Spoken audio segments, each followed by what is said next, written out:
Before we begin our journey on this tranquil night, take a moment to like the video, subscribe to the channel, and leave a comment telling us where you're joining from. It's always delightful to discover where our listeners rest their heads as they travel with us through these ancient memories. Chapter 1. The Tower Where the Bells Rang by Themselves, or Almost. Through many lazy winters and summers in the village of Brunner, there stood a tower no one dared visit after sunset. Perched atop a hill draped in mist and silence, it was an old structure made of crumbling stone and narrow windows through which the wind whispered secrets in forgotten tongues. What made it different, and somewhat feared, was the sound of bells that echoed in the early hours, even though there was no mass, no procession, and no living soul pulling the ropes.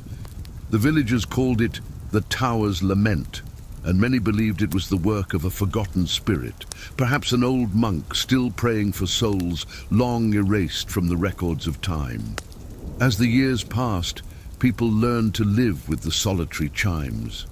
Some said it was a storm warning, others swore it was a bad omen, and there were those who found it comforting, as if someone, somewhere, was still watching over the sleeping village.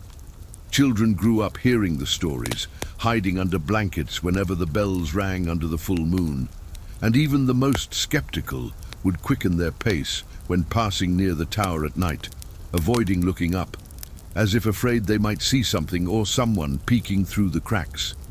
But over time, as with all things, the mystery became routine. The tower remained closed, wrapped in ivy and silence, until one spring, the village's old watchman, a slow-moving man with kind eyes named Master Aldwin, decided to climb up there. He was in no rush and had no grand intentions. He simply wanted to understand. With an oil lantern and a key that barely turned in the rusted lock, he pushed open the heavy door, which groaned as if waking from a very long sleep. Inside, the dust danced in the air, golden in the lantern's flickering light. The stone steps creaked under his feet, the sound echoing as if the tower were breathing around him. When he finally reached the top, he found the old bronze bells, still and silent. But he wasn't alone. In the darkest corner of the bell tower, nestled among nests made of straw and bits of cloth, two small eyes gleamed, watchful. A baby owl, curious and serene, observed the intruder with the calmness of one who had lived there far longer than any record could tell.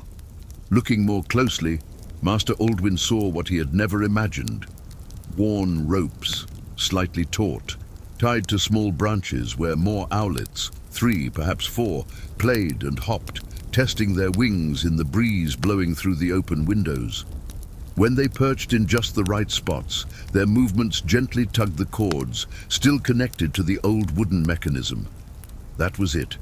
No ghosts, no lament, just tiny, nocturnal owls that had made the tower their home, and the bells their toys. Master Aldwin stood there for long minutes, making no sound, simply listening to the soft chimes caused by restless wings. There was something deeply moving in that scene. The mystery that had frightened generations was, in the end, nothing more than an innocent gesture of nature. As he descended the stairs, he felt no urge to tell anyone.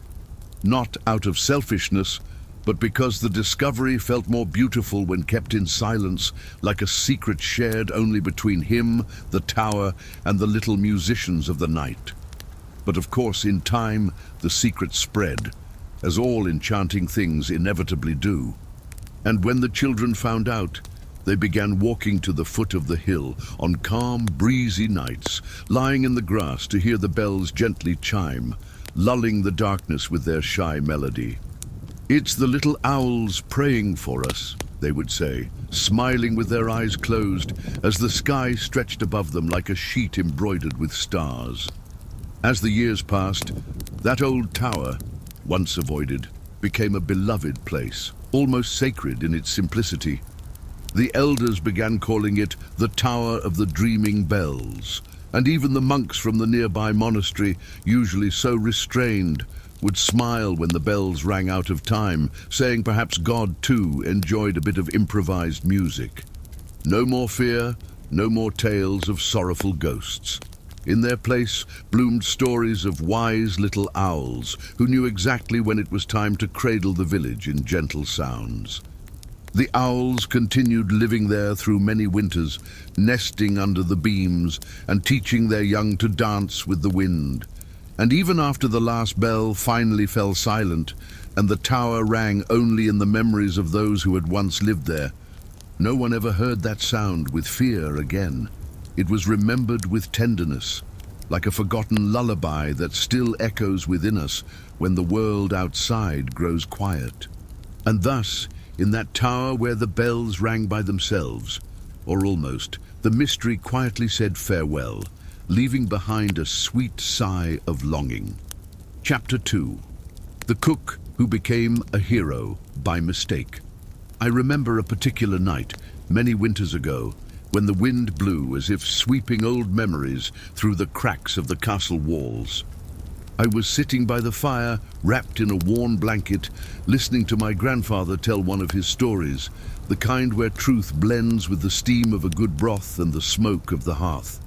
It was the tale of Thomas, the cook of Castle Roquebroom, a man of slow steps, an ever-stained apron, and a heart that beat in time with the bubbling cauldron where he spent most of his days. Thomas was not known for his courage, nor for his punctuality.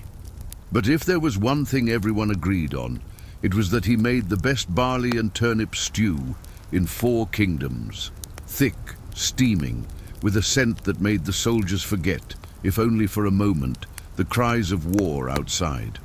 He spent his days among pots and firewood, talking to his spices and apologizing to the onions before chopping them. They said the cook had clumsy hands, but a delicate soul. Even the mice, it was said, preferred his crumbs over the cheese in the storerooms. That day, however, the bells rang differently. It wasn't for mass, it was an alarm. The enemy was approaching from the northern fields, and the castle gates groaned under the weight of battering rams. Thomas, as usual, was in the rear kitchen, trying to balance a generous cauldron over the fire when everything trembled. A crack, a jolt, and, as only happens in tales told by firelight, his hands slipped. The entire pot, full of boiling stew and unlikely fate, tumbled down a side staircase and landed directly on the invaders attempting to scale the wall through a forgotten breach. What followed was a collective scream, not of war, but of surprise and scalding pain. The stew, thick as cement and scented with leeks, poured over the first attackers like a searing blessing. Soldiers slipped, shouted, and knocked one another down in the chaos. Those coming behind froze in disbelief, watching their comrades flailing through vegetables and broth as if the wall itself had come to life and spewed hot soup. The enemy commander, drenched and outraged, called for retreat, vowing never again to face a fortress that used its kitchen as a weapon. As the archers cheered and the guards sealed the last gate, Thomas stood frozen, still holding the cauldron lid like an improvised shield. It took time to convince him he wasn't about to be punished for wasting provisions. Quite the opposite. That very night, they sat him at the head table, among warriors and nobles, all toasting with wooden mugs filled with what little stew remained. The hero of the day, they said, the cook who defeated an army with turnip and barley. Thomas, cheeks red from embarrassment, or perhaps the heat, only mumbled that it had been an accident, that he had slipped, that he hadn't meant for any of it to happen. But the more he tried to explain, the more the soldiers laughed, clapping him on the back with camaraderie, as if the blunder was the very seasoning that made the feat all the more memorable. The Castellan, a stern man not known for smiling, raised his mug and declared, "They say wars are won with steel, but today we won with leeks." In the days that followed, the bards exaggerated, as bards do. They claimed Thomas had aimed with precision, that the cauldron had flown in a perfect arc like a divine catapult, Some even swore he had shouted, "For Roquebroom," before launching the stew. The truth, as always, was lost among embellishments and steam. But no one minded. The castle was safe. The enemy had fled, and on the walls, stained with broth, the sweet scent of improvised victory still lingered. Thomas never got used to being called a hero. He went back to his cauldrons, his stained aprons, and his quiet conversations with spices, but something in him had changed. A small light in his eyes, a smile that appeared more quickly, especially when a visitor asked for the stew from the day of the victory. Sometimes by the fire, he'd even chuckle to himself, remembering the moment when, quite by accident, he became a legend. Not through steel nor bravery, but by stumbling gracefully at the right moment. And so we go on this peaceful night, cradled by a memory as warm as a good broth. Not every hero lifts a sword. Some simply drop a pot at the exact moment fate decides to smile. May this story rest in your mind like the soft scent of soup in the air, and gently remind you that even in our most clumsy moments, a quiet act of salvation might be hiding. Chapter 3. The children who believed the stars were holes in the sky. I remember that village well. It lay south of a quiet hill, where thatched rooftops slept side by side, and the dogs barked more out of habit than necessity. The air smelled of sweet firewood and freshly turned hay, and at night, when all work had hushed, the sky stretched above us like a blanket embroidered with tiny, twinkling lights. But to the children there, those lights were not stars, as we call them now. They were holes, small ones, scratched with fingernails, they said, left by curious angels who wanted to peek down at humans in their humble lives. They told us these tales by the hearth, while the fire lazily crackled and the kettle hummed its nighttime song. It was always one of the elders who spoke, with a raspy voice and eyes full of memory. "The angels live up there," they'd say, with fingers as thin as needles poking through the firmament to see if we still remember to give thanks for the bread, the rain, and the mornings without pain. And we, wide-eyed and tucked under blankets up to our chins, stared at the wooden ceiling, imagining what it would be like to be watched by an angel, whether they smiled, whether they cried with us, or simply observed in silence.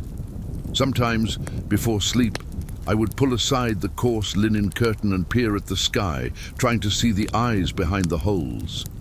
The stars seemed to blink back, as if confirming the story without saying a word.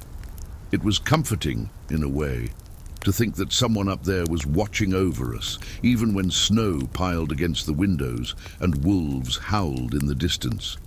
There was something deeply gentle in that thought, that we were never truly alone, not even in the dark. Among the children, one believed more than any of us. His name was Anselmo, a thin boy with perpetually tousled hair and eyes that reflected the sky with almost unsettling clarity. He claimed the angels whispered to each other, and that if we stayed completely silent for long enough, we could hear their murmurs drifting through the holes.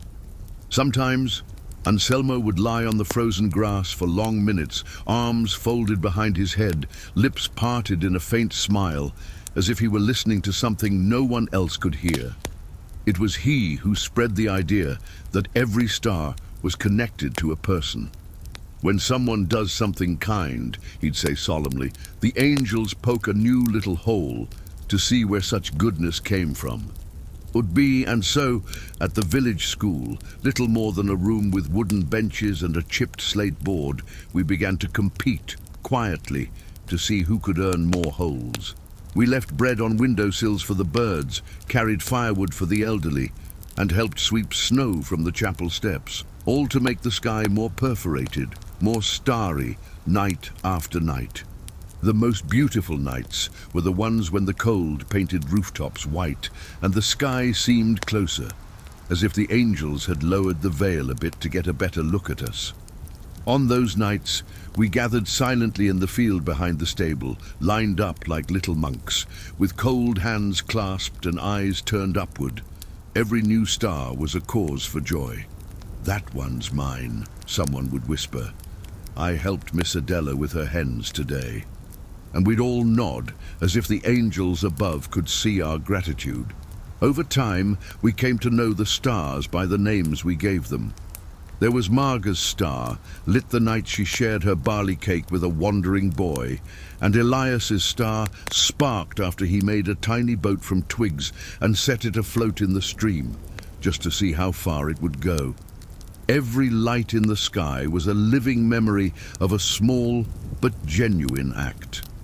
And even though the adults scoffed, saying the sky was just the sky and the stars merely distant fires, we knew. We knew with the quiet faith that only childhood allows, that those lights above were made of kind eyes, and each twinkle was a divine whisper saying, "I saw that." There was one night, I remember it well, when the sky seemed stitched with holes, so many and so close that darkness barely fit between them. Anselmo, lying with his head on a smooth stone, said in a soft voice, "The angels are curious tonight. Something beautiful must have happened somewhere." And that filled us with a quiet joy. We didn't know what it was or where, but we felt that the world had done something good enough to capture the attention of the whole sky. Years passed, as they always do, and one by one, we stopped seeing holes in the sky. The stars became distant again, no longer eyes, but spheres, and the angels' whispers fell silent beneath the weight of books and chores. Anselmo was the first to grow up. Then he left with a worn leather satchel, promising to return with stories even more beautiful than the ones in the sky. But he never came back. Some say he got lost in a storm, others that he became a monk in some faraway place. But I prefer to believe, as we did when we were small, that he climbed up quietly and became one of those who make the holes. Sometimes, on very clear nights, when the silence is so deep that even the embers seem to hold their breath, I catch myself looking at the sky the way I did as a child. And there it is, a solitary star, slightly lower than the others, blinking with a calm persistence. I like to think it's Anselmo, watching, just as he promised. Maybe he learned from the angels how to pierce the dark veil. Or maybe he simply found a resting place from where he can still see the sleeping village and the children who once believed with him. And if you, looking at the sky on this quiet night, spot a star that seems to blink more slowly, as if hesitating between light and shadow, perhaps it's one of those old holes left by a distracted angel, or by a boy with dream-filled eyes who never needed proof to believe there was beauty in small gestures. Close your eyes now, take a deep breath, and if you can, carry with you this memory of a time when the stars were watchful eyes, and we, children in the dark, knew we were seen with tenderness. Good night. Sleep well. Chapter 4. The Bridge, where travelers left secrets in exchange for protection. Long ago, in a valley where the mist seemed to rest like a blanket over the fields, there stood a stone bridge as old as the tales whispered around hearths. It had no name written on any map, yet travelers knew it by the gentle sound of water flowing beneath its arches, and by something even subtler, a feeling of calm that settled in the heart as soon as one stepped upon its worn stones. It was a modest bridge, built centuries ago by anonymous hands, with moss growing in its cracks and birds singing even on the greyest days. But what made that bridge unlike any other were the secrets. Small pieces of parchment, carefully folded, tucked under loose stones or slid into the crevices of the structure. No one knew exactly when the custom began, but it was said that those who left behind a confession, a wish, or a quiet fear would receive the protection of the ancient spirits who watched over the place, unseen. It was a silent exchange. You offered something intimate to time, and in return, the road became just a little safer. Some left only a single word: forgiveness, longing, hope. Others wrote entire sentences, hesitant and trembling from cold or emotion. There were messages from mothers, longing for news of sons who had gone away, from young people frightened by the vastness of the world, from humble men asking only for a journey without storms. The notes were never collected or read. They remained there, slowly dissolving in the dawn dew, as if the bridge absorbed them one by one, storing them in its memory of stone. I myself crossed that bridge many years ago, on an autumn morning when the falling leaves seemed to whisper secrets to the river. I remember the sound of my boots echoing on the damp slabs, the wind scented with firewood and wild lavender, and the moment I noticed a small stone out of place, revealing the folded corner of an aged paper. I didn't dare read it. I simply adjusted the stone with a gentle gesture, like tucking in a blanket over a sleeping old friend. In time, I realized that bridge was more than a crossing. It was a quiet sanctuary, not made of candles or icons, but of small gestures and quiet faith. Pilgrims came from far, not just for the convenience of the route, but because they knew, in some inexplicable way, that there their sorrows would find rest. It was as if the very road bowed before the bridge, urging the traveler to slow down, breathe deeply, and remember that the journey is also made of pauses. They say that one winter night, an old knight knelt there in silence and left a note with a single line, "Let her wait for me." And that as he crossed the valley, a sudden snowstorm forced the others to seek shelter. But he moved forward, untouched, guided by a light no one else could see. Perhaps it's just a legend, like so many born from cold and solitude. But even legends, when whispered gently, carry truths that maps forget. Some travelers said that after leaving their secret behind and crossing the bridge, they felt their shoulders lighter, as if they'd left an invisible burden behind. Others claimed to hear a very soft sound during the crossing, something between the scratch of a quill on parchment and the breeze through ancient trees, as if the bridge itself were reading, understanding, accepting. It was not a miracle, nor a promise. It was comfort. And for those who had walked many silent miles, that was enough. Once, a very small boy, his hands too cold to write, hid only a blue button beneath a stone. His mother had died days earlier, and he believed that if he left something she had sown, the bridge would care for them both. No one could say what happened next, only that the boy returned many years later, now a grown man, and silently placed another button, just like the first, in the same spot. Some gestures ask for no explanation. They ask only to be continued. Today, few know of that bridge. The road has shifted, the path widened, and modern maps ignore it completely. But it is still there, hidden among willows and lichen-covered stones, waiting for slow footsteps and hearts willing to trust. From time to time, someone rediscovers it, not through direction but through intuition, and upon crossing, feels that same ancient welcome, as if they'd been expected there all along. And so it remains, silent, guarding promises, whispers, and fears that time gently cradles. A bridge that leads not only to the other side of the river, but also to a quieter place within ourselves. And if one day, on some solitary walk, you find a stone out of place, perhaps it's an invitation, leave your secret there. The bridge will know what to do with it. Chapter 5. The Knight Who Spoke to Snails Before Battles. I fondly remember the silence of mornings before dawn, when the dew still whispered over the grass and the world seemed to hold its breath. It was in those gentle hours that Sir Elric, a knight in simple armor and with unhurried gestures, would leave the camp and wander to the quietest corner of the field. While others sharpened blades and murmured prayers to saints and martyrs, Elric searched for snails. Yes, snails. Those tiny, spiral-shelled travelers that moved slowly among the wet leaves, messengers of luck as he called them. Some said he had taken a hard blow to the head in his youth. Others whispered that he was simply too sensitive for war. But anyone who saw him kneeling in the dirt, fingers covered in soil and serene eyes fixed on a damp little shell, would sense something else.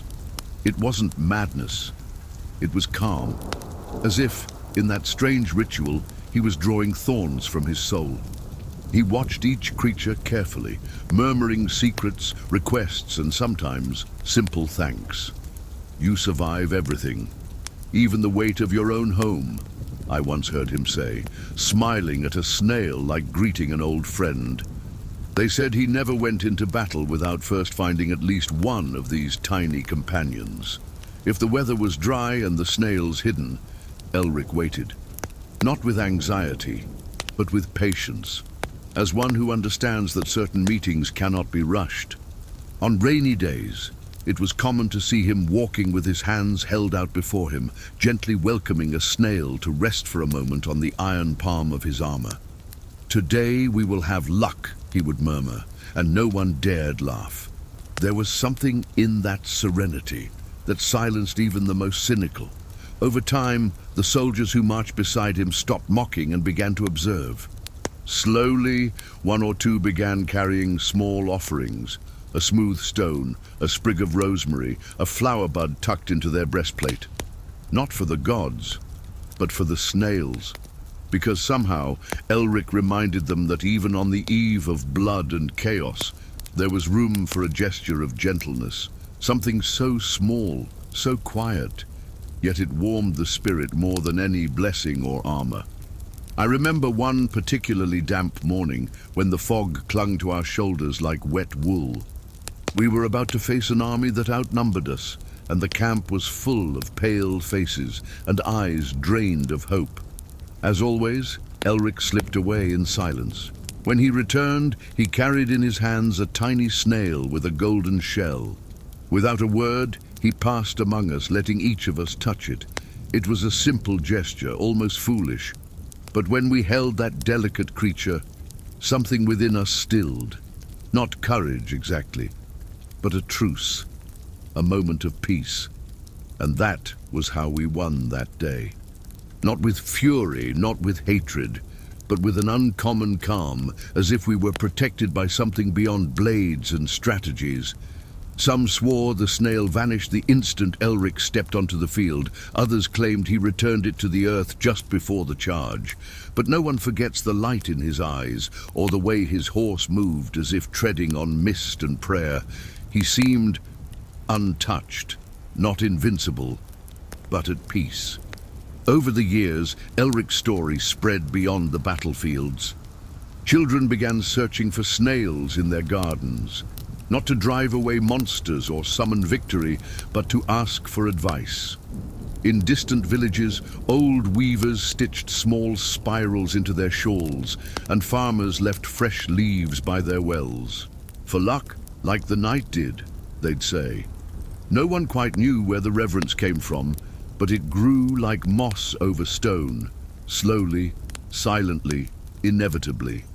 As for Elric, he aged slowly, as if time itself respected his way of being. War left him before age ever could, and they say he settled in a modest home at the edge of a forest where snails appeared in abundance at dusk. There, he spent his days speaking to them, not of past glories or old wounds, but about the weather, the leaves, and the quiet joy of still being alive. Sometimes, a child from the village would visit, sit beside him, and learn to listen with the same attentive silence he offered to the snails. They say he never taught swordplay, nor tactics, nor the art of winning, but he taught something rarer, the art of waiting, of listening to the small world, of finding meaning where others saw only mud.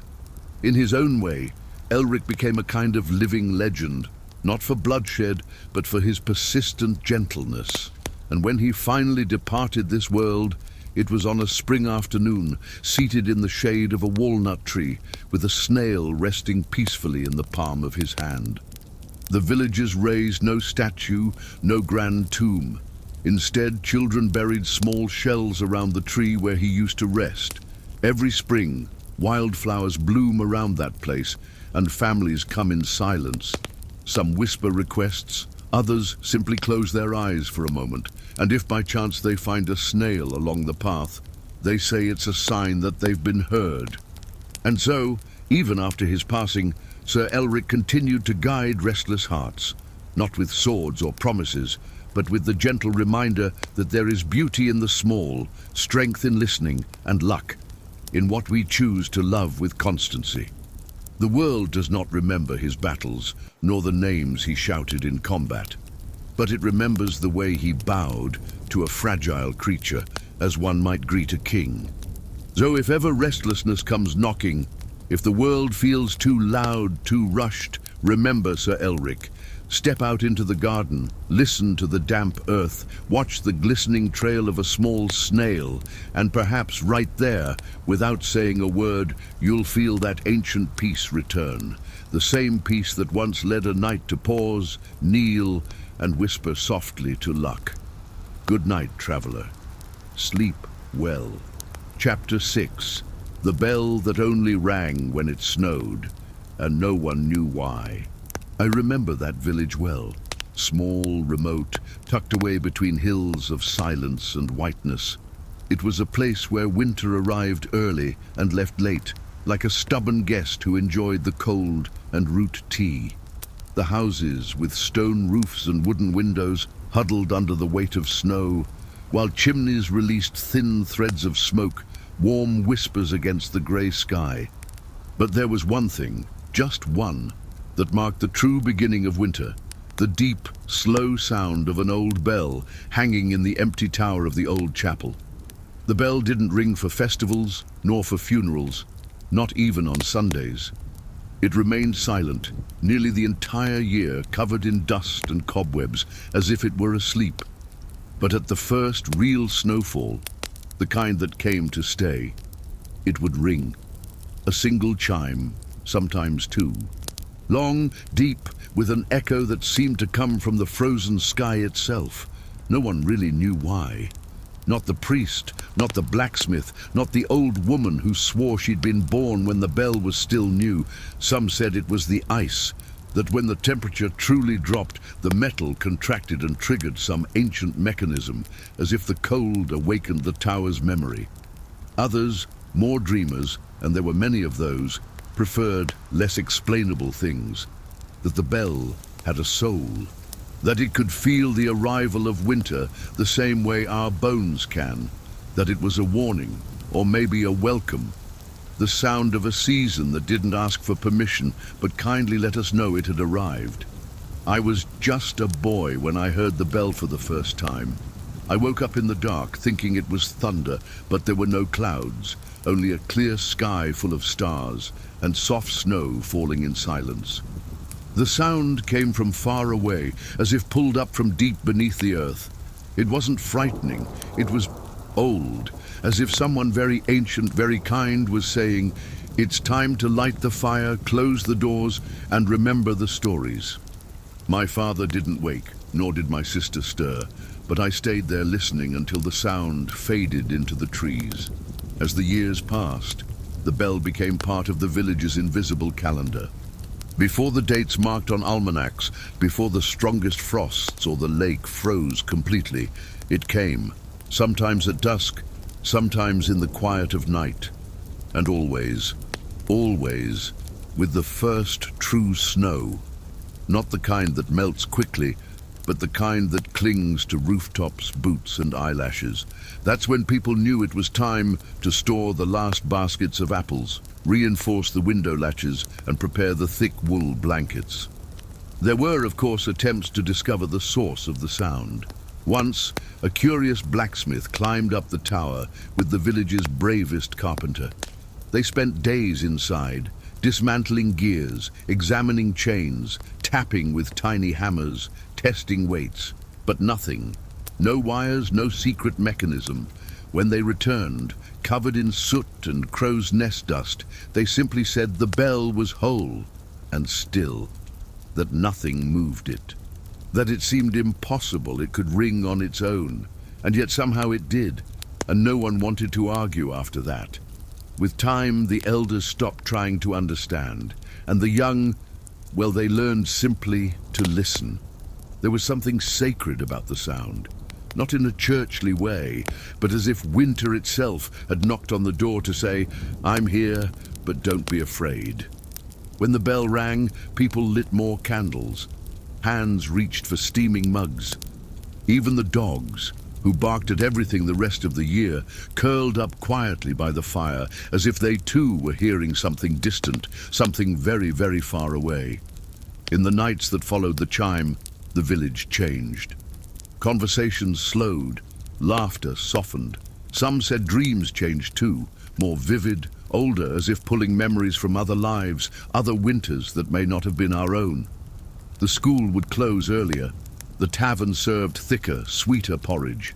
And the children became especially quiet, waiting for the bell to ring a second time. But it never did. One night, a single note, and then silence and snow.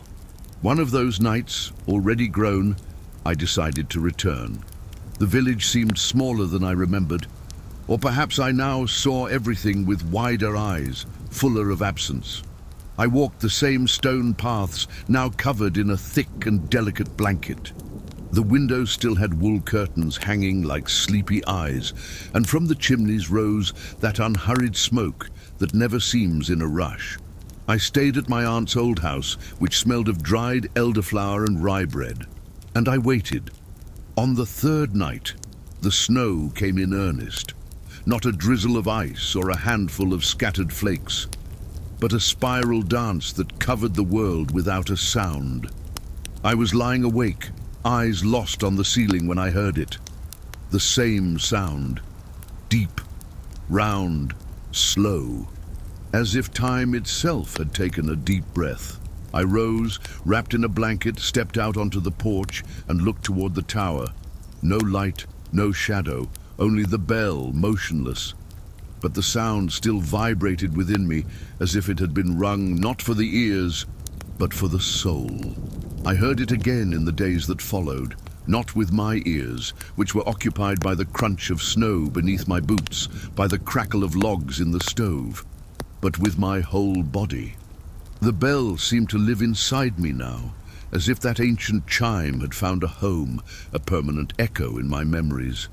Sometimes, in the afternoon silence, I'd feel a faint vibration, like the brush of a feather on skin, and I'd catch myself smiling for no reason at all, and perhaps that was the secret.